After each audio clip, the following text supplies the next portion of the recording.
प्रत्येक उद्योजकाला वाटत असतं की आपला बिझनेस मोठा व्हावा, पण जेव्हा आपण कॅश फ्लो आला किंवा प्रॉफिट वाढले की वेगवेगळ्या ऑपॉर्च्युनिटीज आपल्याला अट्रॅक्ट करायला सुरुवात करतात आणि ह्या ऑपॉर्च्युनिटीज आलेल्या असतात त्या कदाचित वेगळ्या फील्डच्या असतात. तर ऑपॉर्च्युनिटीज आणि फोकस हा रिलेटिव्ह विषय आहे. म्हणजे बरेच लोक असे असतात जे या मल्टिपल ऑपॉर्च्युनिटीजवर काम करतात आणि बरेच लोक असे असतात ज्या एकाच ऍक्टिव्हिटीवर फोकस असतात. ऑपॉर्च्युनिटी घेत असताना माझी इन्व्हॉल्वमेंट त्या ऑपॉर्च्युनिटीमध्ये किती असणार आहे, अशा ऑपॉर्च्युनिटीज घ्यायला हवा असं मला वाटतं. तुमची कॅपेबिलिटी आणि कॅपॅसिटी फार महत्वाची असते. तुम्ही तुमच्या बिझनेसवर किती अवलंबून असता आणि तुमचा बिझनेस तुमच्यावर किती अवलंबून असतो याच्यावर देखील महत्वाचा निर्णय ठरू शकतो. विजडम आणि लेव्हरेजिंग ह्याच्यातनं ऑपॉर्च्युनिटीज कडे बघायला हवा. त्या विजडमचा वापर जेव्हा आपण एखादं कार्य घडवतोय तर त्या कार्यक्रमाला घडवता घडवता आपण त्याचा वापर ऍडिशनल ऑपॉर्च्युनिटीज मध्ये कसा क्रिएट करू शकतो ना, याच्याबद्दल देखील आपल्याला विचार करणं फार महत्वाचं आहे. करेक्ट. प्रत्येक उद्योजकाला वाटत असतं की आपला बिझनेस मोठा व्हावा, पण जेव्हा आपण बिझनेस करत असतो तेव्हा एका पॉइंट नंतर ना आपल्याला कॅश फ्लो आला किंवा प्रॉफिट वाढले किंवा आपल्याकडे थोडं फंड्स आले की वेगवेगळ्या ऑपॉर्च्युनिटीज आपल्याला अट्रॅक्ट करायला सुरुवात करतात आणि तिथे बऱ्याचदा प्रॉब्लेम होतो, कारण आपला एक फोकस असतो बिझनेसचा आणि ह्या ऑपॉर्च्युनिटीज आलेल्या असतात त्या कदाचित वेगळ्या फील्डच्या असतात किंवा वेगळ्या सेक्टरमधल्या असतील आणि इथे बऱ्याचदा गडबड होते लोकांची की ते टेम्पटेशन येतं आणि मग त्या ऑपॉर्च्युनिटीजकडे जावं की ते नाही म्हणून आपल्या फोकसकडे जावं. ह्या विषयावर आपण बोलणार आहोत. So what is your opinion? तर ऑपॉर्च्युनिटीज आणि फोकस हा रिलेटिव्ह विषय आहे. म्हणजे बरेच लोक असे असतात जे या मल्टिपल ऑपॉर्च्युनिटीजवर काम करतात आणि बरेच लोक असे असतात ज्या एकाच ऍक्टिव्हिटीवर फोकस असतात. म्हणजे तुमची केपेबिलिटी किती आहे, तुमची कॅपॅसिटी किती आहे त्याच्यावर अवलंबून तुम्ही हे कार्य करू शकता. परंतु तुम्हाला सक्सेस फॉर्म्युलाज दोघांमध्ये मिळतील. म्हणजे there is no fix formula for creating wealth. Correct. असे अनेक लोक मिळतील जे मल्टिपल बिझनेसेसवर फोकस ठेवून सक्सेसफुल असतात आणि असेही अनेक बिझनेसमॅन मिळतील जे एकाच बिझनेसवर फोकस ठेवतात आणि त्याच्यावर सक्सेस अचीव्ह करतात. तर इट डिपेंड्स की तुम्ही कसं काय करू शकता, तर ते त्याच्यावर डिपेंड असतं. परंतु सुरुवातीला तुम्ही एक बिझनेस करून फोकस करा, त्या बिझनेसवर तुम्ही प्रभुत्व कमवा, म्हणजे you become a champion of operating that business. म्हणजे तुम्हाला बिझनेसचा अनुभव मिळेल आणि मग त्याच्यानंतर तुम्ही ऍडिशनल ऍक्टिव्हिटीज मध्ये सहभागी होऊन फोकस करायला सुरू करू शकता. But focus business is always going to be more profitable. ज्याला आपण म्हणतो ना बारकाईने ज्याच्यावर आपली नजर असते त्याचे रिझल्ट आपण चांगले इम्प्रूव्ह करू शकतो.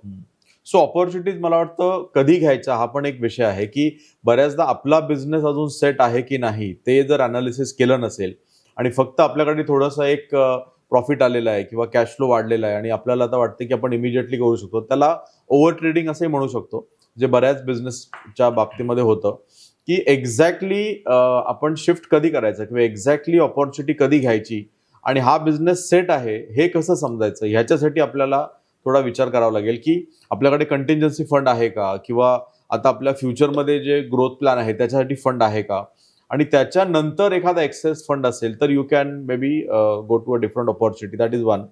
दुसरं, त्या ऑपॉर्च्युनिटी घेत असताना माझी इन्व्हॉल्वमेंट त्या ऑपॉर्च्युनिटीमध्ये किती असणार आहे, अशा ऑपॉर्च्युनिटीज घ्यायला हवा असं मला वाटतं. So what do you think about this?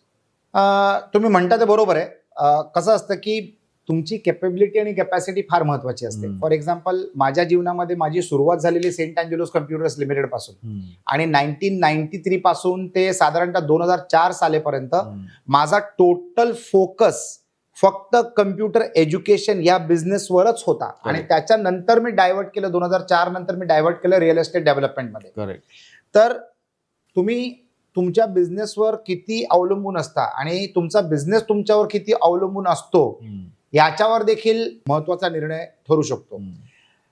Computer एज्युकेशनचा माझा बिझनेस आहे ना ऑटोमेट झालेला बाय द इयर 2000. म्हणजे ऑटोमेट झालेला. फ्रँचायझीज होते, माझे स्वतःचे सेंटर्स होते, सेंटर मॅनेजर्स होते, टेरिटरी मॅनेजर्स होते आणि माझ्याकडे एक जनरल मॅनेजर किंवा सीईओ ज्याला आपण म्हणतो तसा एक सीईओ देखील होता.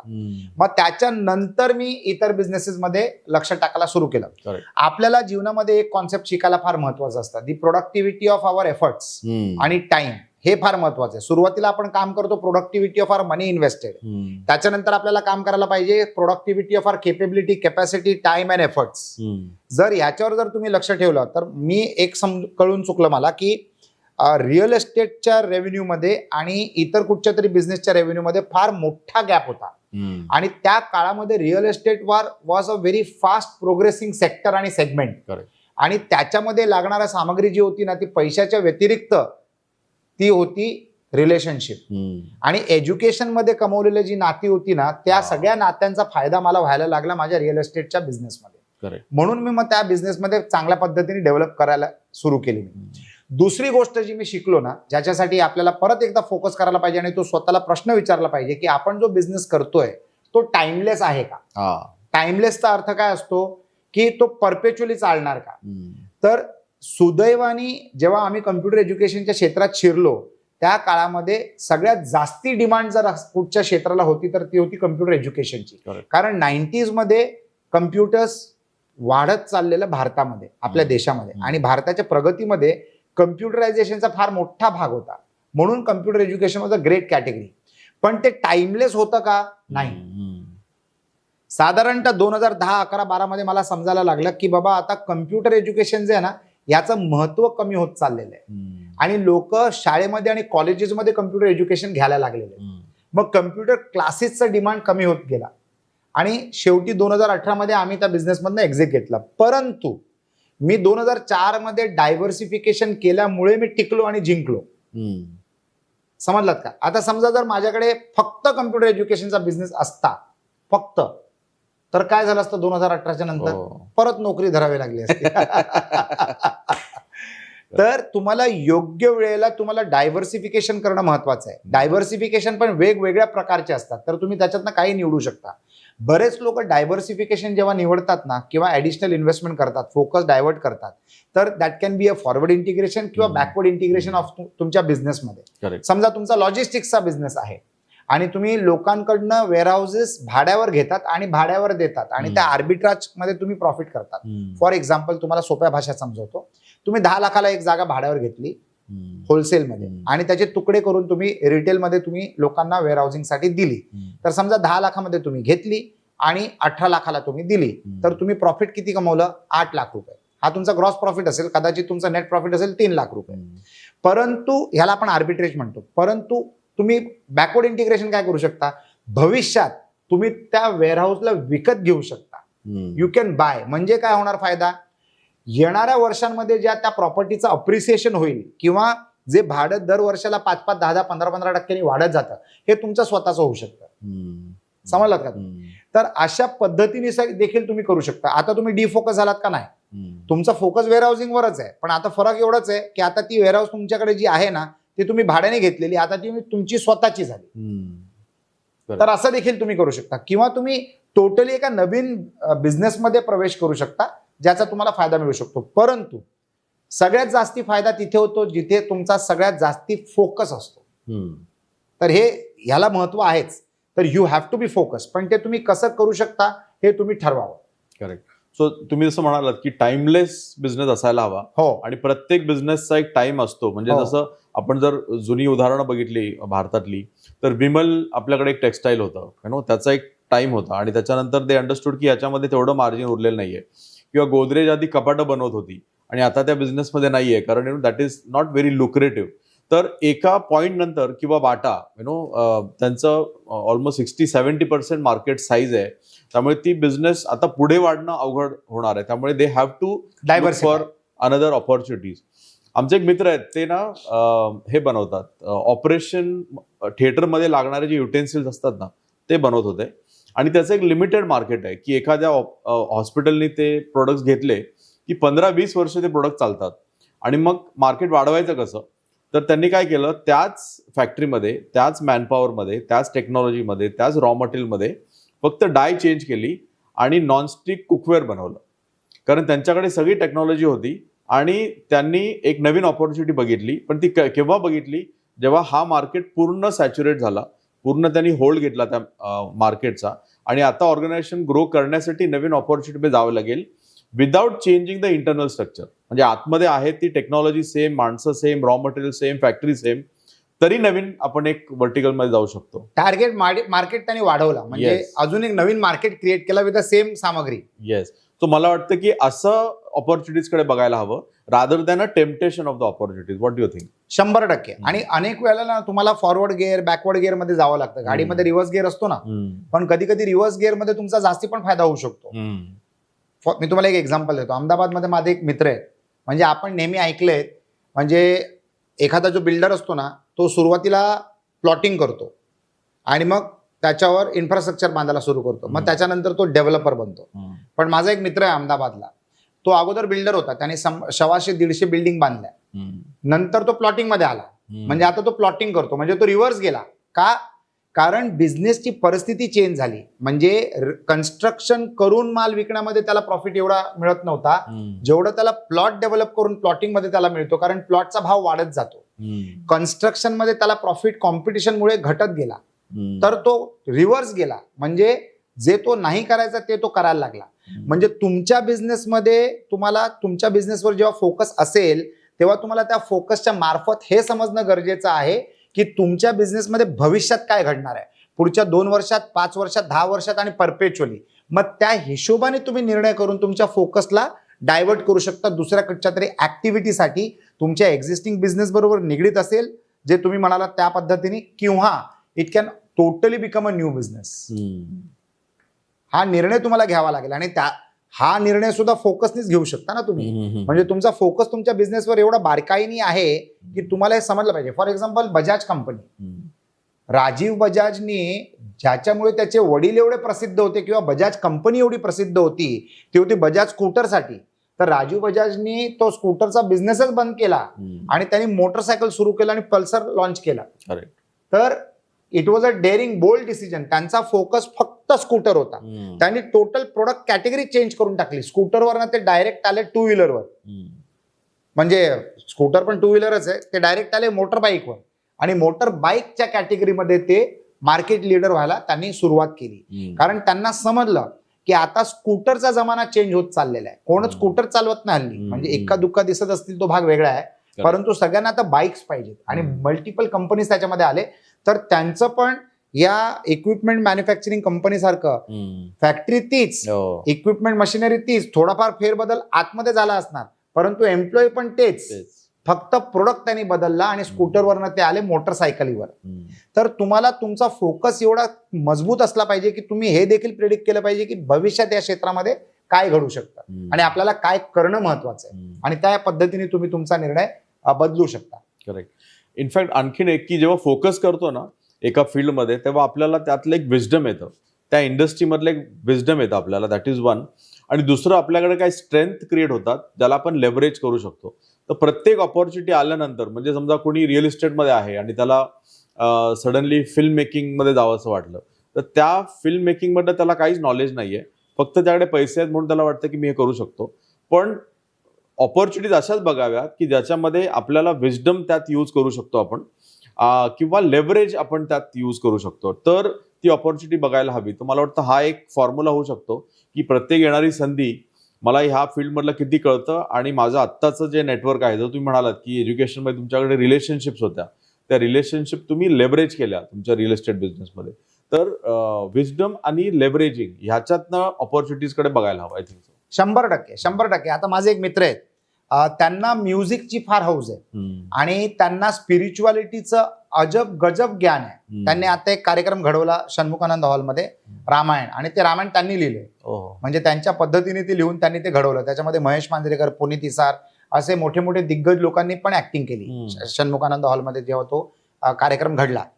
तर त्यांच्याकडे स्पिरिच्युअल नॉलेज आहे. आता या नॉलेजचा रूपांतर बिझनेसमध्ये कसा करावा, तर आता त्यांनी एक कंपनी सुरू करतायत अगरबत्ती आणि धूपची. त्याच्यामध्ये त्यांनी 18 पद्धतीचे हवन आयडेंटिफाय केले आणि त्या हवनसाठी त्यांनी अगरबत्त्या बनवल्यात, धूप बनवल्यात, धूप आणि अगरबत्त्या बनवल्यात. तर त्यांनी काय केलंय, जेव्हा पण आपण हवन करतो तर त्या हवनमध्ये सामग्री लागते आणि हमखास आपल्याला त्या सामग्रीमधनं काय ना काहीतरी नाही मिळत. तर मग त्यांनी काय केलं, आणि हवन करणं म्हणजे फार मोठा गोंधळ असतो, आणि हवन, उद्देश हवनचा काय असायचा एका काळी, की हवन केल्याने वातावरण चेंज होतं, बरोबर आहे. आणि ते असायचं जेव्हा लोक वाडीमध्ये राहायचे, जंगलामध्ये राहायचे, मोठ्या घरांमध्ये राहायचे, तर ते ओपन स्पेसमध्ये हवन करायचे. हल्ली आपण सगळे फ्लॅट्समध्ये राहतो आणि तरी लोक फ्लॅट्समध्ये हवन करतात. मग त्यांचे शँडिलियर काळे पडतात, त्यांची सिलिंग काळी होऊन जाते हवन केल्यानंतर. बँड वाजते, फायर सेन्सर वाजतात, तुम्हाला खोकला होतो, इट्स बिकम सफोकेटिंग वगैरे वगैरे. तर त्यांनी काय उपाय काढला त्याचा, की आता तुम्हाला ते सगळं काहीच करायची गरज नाही. म्हणजे आपल्याला देव प्रसन्न करण्यासाठी जी सामग्री लागते ती पूर्ण सामग्री जर एका धूपमध्ये आली तर तुमचं कार्य झालं ना. आणि विदाउट डिस्टर्बिंग द एन्व्हायरमेंट. आणि अँबियन्स जे असतं, ज्या अँबियन्सची आपल्याला गरज लागते ते अँबियन्स तुम्हाला त्या एका धूपमध्ये किंवा त्या एका अगरबत्तीमध्ये मिळून जाते. म्हणजे तुमचं कार्यही झालं आणि सुविधाही झाली, दोन्ही गोष्टी झाली. तर त्यांनी काय केलं, त्यांची जी क्षमता आहे, स्पिरिच्युअलिटीचं जे नॉलेज आहे,